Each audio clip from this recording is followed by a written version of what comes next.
Olá, professor. Então, essa é a gravação do meu mapa mental, tá? É, e, bom, eu sou o Everton Cabral. E assim, começamos então da cadeira de sistemas digitais. Ah, Iniciamos ali pelos sistemas de numeração. Então, com o sistema de decimal, hexadecimal, octal e binário. Aqui eu botei uma tabela demonstrando o hexadecimal, octal, o binário e o decimal, certo? O sistema de numeração significa dizer como um valor é representado, ou melhor, as regras para a representação de um número flutuante. Então, já adiantando, todas as definições e telas eu tirei do nosso próprio material de aula, certo? Partindo então, dando sequência, partimos aqui para os sinais analógicos e digitais, certo? Então, os sinais analógicos são os valores contínuos, ou seja, eles podem ser um número infinito de valores, um período de tempo, e os digitais são valores discretos que podem ter um tempo limitado. Um número limitado de valores, aliás, não é tempo. Certo?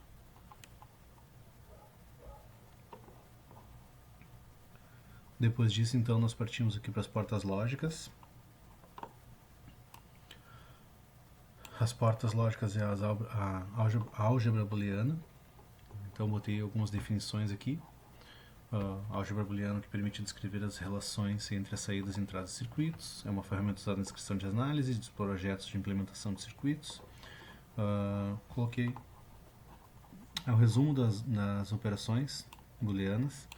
Então, as operações são 3 operações básicas, OR, AND e NOT. O resumo delas, também numa tabela tirada do material da aula, certo? A tabela verdade é a ferramenta, uma das ferramentas mais utilizadas, uma das técnicas ou ferramenta mais utilizada para determinar como uma saída de circuito lógico vai se suceder. Né? Então ela relaciona todas as possíveis combinações para os níveis lógicos presentes nas entradas. Então tem essa parte de tabela verdade, desculpa. Coloquei como exemplo aqui, certo?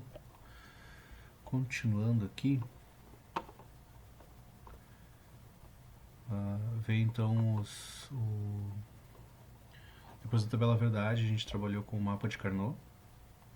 Não sei se é assim que pronuncia exatamente. Mas o mapa de Carnot então é um método para reduzir a expressão booleana de uma forma mais simples. Permite ao projetista identificar os termos que podem ser simplificados e contém as mesmas informações da tabela verdade. Então aqui eu botei um exemplo também do mapa de Carnot, que nós estudamos em aula. Então, a representação inicial dele, né, da forma mais básica, e as possibilidades, certo? Depois do mapa de Carnot, nós tivemos, se eu não lembrar bem da sequência, me desculpa, tá? A princípio eu fiz pela sequência das aulas ali, mas na hora da apresentação aqui não está me vindo na cabeça a sequência exata. Então aqui é soma de produto e produto de soma, certo? Então também botei a definição, método. A soma de produto é o método utilizado para encontrar a equação lógica de um circuito digital. A equação ela fica com uma soma de produtos canônicos que produzem uma saída alta, ao contrário do produto da soma, que é o método também utilizado para encontrar uma equação lógica digital, do circuito digital, só que ela tem uma saída baixa, produz saída baixa. Então depois, se eu não estou enganado, depois de produto de soma, nós partimos então para os circuitos integrados. Os circuitos integrados são CIs, né? São encapsulados normalmente em plástico ou cerâmica, são classificados de acordo com a complexidade dos circuitos. E tem 5 graus de complexidade, então botei a tabelinha aqui dos 5 graus de complexidade, né? E um exemplo que também tem no nosso material dos circuitos. Dos circuitos é a parte que mais, para mim, interessante pelo menos, porque eu já trabalhei fisicamente com os circuitos, já consertando notebooks, consertando computadores. Eu já tive a oportunidade de substituir alguns deles, né? E então é interessante saber como funciona bem por dentro, que na época quando eu fiz isso, eu não tinha ideia de como era por dentro, como era o funcionamento dele. Então é bem interessante ter visto essa parte do funcionamento dele interno. Dos circuitos integrados ali, então a gente viu que existem dois tipos, que são os CMOS e os TTL. CMOS, eu também não sabia que os CMOS eram os MOSFETs. Como eu falei, fazendo a manutenção de notebooks, eu já trabalhei trocando esse MOSFET. Se eu não me engano, ele faz um dos que eu troquei foi por causa da fonte. A fonte interna tinha queimado e era o MOSFET da fonte interna que tinha queimado. Se eu não me engano, era isso. Então nós temos ali o TTL e o CMOS.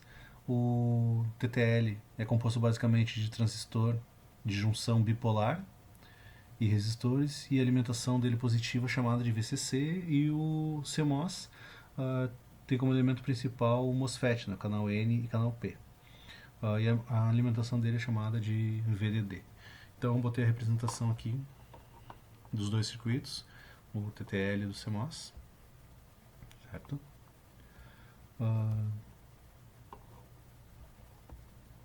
Depois dos circuitos, se eu não me engano, nós fomos então para a parte de codificadores e decodificadores, né?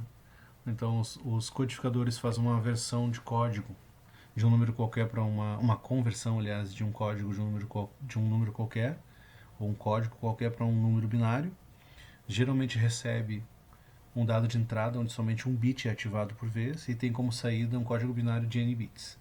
E os decodificadores fazem a conversão de um código binário para outro código binário ou um número qualquer, e geralmente recebe um código e ativa apenas uma saída correspondente ao número decodificado, certo? Então aqui eu botei também um exemplo de codificador e do decodificador.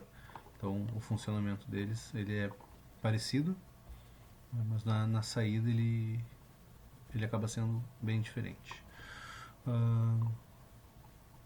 Depois dos codificadores e decodificadores,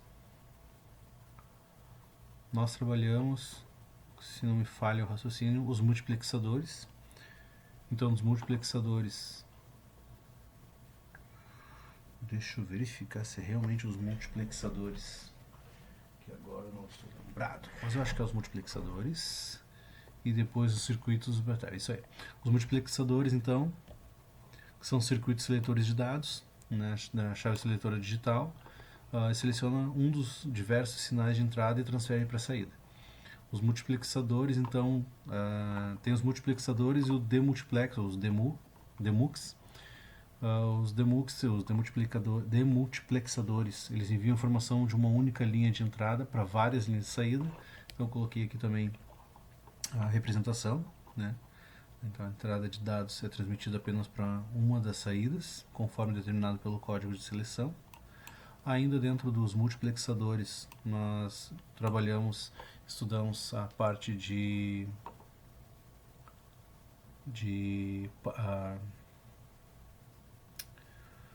porta serial e porta paralela.